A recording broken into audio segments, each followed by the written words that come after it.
Débuts en enfer. L'histoire de James Lee Evil Pulver commence dans un lieu sombre où le traumatisme et la violence furent ses compagnons de vie dès un très jeune âge. Il est né dans un foyer où les cris et la peur étaient plus courants que les rires. Son père, un yoki devenu alcoolique, transformait chaque jour en une bataille. Très jeune, James a affronté des situations qui marqueraient sa vie à jamais. À 7 ans, il a eu un fusil dans la bouche, non pas comme une métaphore, mais dans une scène terrifiante qu'aucun enfant ne devrait vivre. Son père a pressé la gâchette, mais s'est arrêté juste à temps, le dépouillant de la dignité de sa vie. « Tu ne vaux même pas la balle », lui a-t-il dit. Ce type de traumatisme ne s'oublie pas. Il reste gravé dans les os et change l'essence d'une personne. Au milieu de ce chaos, James a appris une leçon vitale. N'attends pas que quelqu'un vienne te sauver. Bats-toi par toi-même. C'est ainsi qu'il a développé son esprit combatif. Dès l'enfance, il a trouvé dans la lutte de quoi échapper à sa réalité. Je me souviens d'être dans la salle de bain après que mon père m'a frappé. J'ai promis à ma mère qu'un jour je deviendrais célèbre, que je raconterai au monde ce que j'ai vécu, a partagé James. Son désir de victoire n'était pas seulement pour lui, mais pour sa mère, pour qu'elle puisse ressentir de la fierté au milieu de tant de douleurs. La lutte libre est devenue son refuge. Pendant son adolescence, James s'est distingué en wrestling, obtenant une place sur le podium de l'État. Son amour pour la lutte l'a conduit au Highline Community College, où il est devenu All-American de la NJTA. Cependant, son parcours n'a pas été facile. Les blessures l'ont amené à chercher autre chose, une nouvelle forme de résistance. À mesure que sa carrière de lutte universitaire stagnait, Jen a ressenti le besoin de trouver un nouveau but. C'est alors qu'un ami l'a emmené dans une salle de Jiu-Jitsu à Iao, où l'ambiance était rude, mais l'excitation palpable. La lutte clandestine lui offrait une issue, une manière de canaliser sa rage et sa douleur. Sans gants, sans argent, seulement de l'orgueil. Il a quitté la Californie, James a sauté d'un gymnase à l'autre en s'entraînant et en perfectionnant sa technique. C'est durant cette période qu'il a décidé de se défaire du nom qui lui rappelait son père. À la place, il voulait que Pulver signifie quelque chose de positif. Renaissance dans l'octogone. La vie de James a pris un tournant significatif lorsqu'il a rejoint le camp de Pat Miletich en Iowa. Là, il est devenu un véritable prétendant. En 1999, il a fait ses débuts à l'UFC, où il a montré des éclairs de son potentiel. La tempête est arrivée le 24 septembre 1999 à l'UFC 22, où il a affronté Alfonso Alcárez. Bien que le combat se soit terminé par un match nul, Pulver a clairement montré qu'il avait quelque chose de spécial. Mais c'est en affrontant John Lewis que le monde a commencé à remarquer son talent. Par un knockout en seulement 15 secondes, James a démontré qu'il était un poids léger digne d'attention. Finalement, le moment de vérité est arrivé. Le 30 mars 2001, il a affronté Kaol One à l'UFC 30 pour le titre inaugural des poids légers.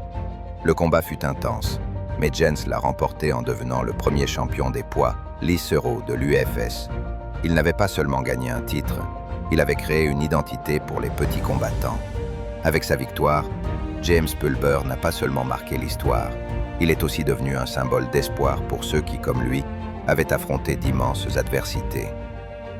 Lors de sa première défense de titre, il a affronté Denis Allen, qui avait déjà soumis Matt Hughes 2 fois, ce qui augmentait la pression sur James. Harman a été proche d'obtenir une victoire avec un armbar, mais Pulver a montré ses griffes en renversant la situation et en lui plaçant un crochet du gauche dévastateur qui a changé le cours du combat. La décision fut unanime, et James est resté champion.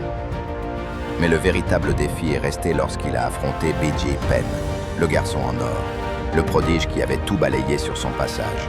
Bien que tous croyaient que James était arrivé à la fin de sa carrière, il ne s'est pas laissé influencer. Dans un combat épique, Pulver n'a pas seulement démontré son habileté, il a également réaffirmé sa place dans l'histoire de la U-Fest. Le dernier chapitre. Cependant, la gloire n'a pas duré autant qu'il l'espérait. Après 2 défenses de titre réussies, James a commencé à ressentir la pression de la UFST. Bien qu'il ait marqué l'histoire, la promotion ne le payait pas à sa juste valeur.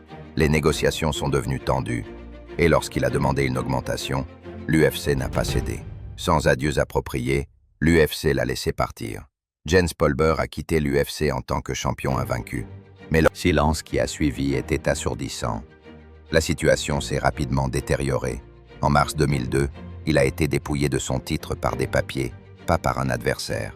Sans contrat renouvelé et sans opportunité, il a été contraint de chercher des combats au Japon et dans d'autres lieux plus petits où les projecteurs étaient rares et le respect plus encore.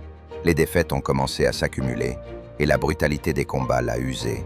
Après avoir perdu contre Duan Bang Ludwig et d'autres, Jens s'est rendu compte que son temps au sommet touchait à sa fin. La perte n'était pas nouvelle, mais la douleur était constante. Il a dit « Le combat n'était plus seulement une échappatoire, c'était devenu une bataille pour la survie. » Tout au long de sa carrière, James Pulver a été confronté à une dure réalité. Le sport qu'il avait aidé à construire l'avait oublié. Malgré son héritage en tant que premier champion des poids légers, son histoire s'est perdue parmi les jeunes nouveaux icônes qui ont émergé. Pourtant, Jens ne s'est pas rendu. Il a continué à se battre, en s'adaptant à de nouveaux styles, cherchant des décisions plutôt que des explosions. Bien qu'il n'ait pas été le plus rapide ni le plus fort, il a toujours été celui qui s'est refusé à abandonner. Malgré les adversités, il a retrouvé son chemin, démontrant que même si l'UFC l'avait laissé derrière, son cœur de combattant ne s'est jamais éteint. Dans ses dernières années en tant que combattant, James Pulver a affronté une nouvelle génération de compétiteurs. Les combats sont devenus plus difficiles et l'usure physique a commencé à faire son œuvre. Cependant, malgré les défaites, Jens est resté ferme. Chaque fois qu'il entrait dans l'octogone, il le faisait avec l'esprit d'un guerrier. Bien que l'UFC l'ait mis de côté, il continuait à se battre pour son héritage, pour sa famille et pour ceux qui s'inspiraient de son histoire. James Pulver est plus qu'un nom dans les combattants. Livre d'histoire, c'est un symbole de résilience et de lutte. Son voyage ne souligne pas seulement l'importance d'être le premier, mais aussi le coût de cet honneur. L'histoire de James Pulver est un rappel que parfois le véritable triomphe ne réside pas dans les titres, mais dans la capacité à se relever encore et encore, peu importe combien de fois la vie te fait tomber. Son héritage est un témoignage de la force de l'esprit humain, et son parcours est un phare d'espoir pour tous ceux qui luttent contre leurs propres démons. James Pulver, le champion que l'UFC a laissé derrière nous, enseigne que le combat ne se termine jamais, et que la véritable victoire est de continuer d'avancer.